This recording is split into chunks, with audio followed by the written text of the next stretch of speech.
Voici le résumé du livre La chèvre de ma mère de Ricardo Kanyama. Si ce genre de contenu te plaît, abonne-toi, like et commente et partage. Et si je vous disais qu'une seule chèvre pouvait faire de vous un millionnaire? Cette histoire vraie va changer votre vision de l'argent.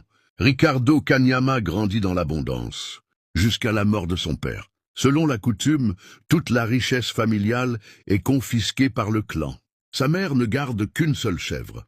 Face à la faim, elle refuse de la tuer, expliquant « Si on la mange, c'est fini. Mais si on la garde, elle nous sauvera. » Cette décision change tout. La chèvre donne naissance, puis ses petits se multiplient. En quelques années, un troupeau entier finance nourriture et études. En parallèle, la belle-mère et les cousins, eux, tunent leurs chèvres pour une satisfaction immédiate. Et restent pauvres. Ricardo comprend.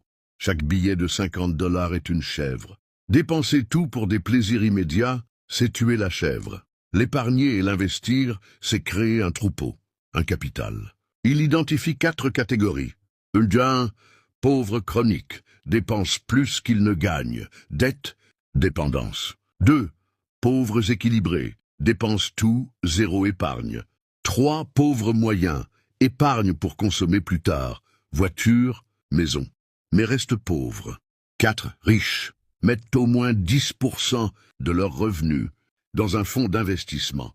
Épargner dès maintenant, même un petit montant.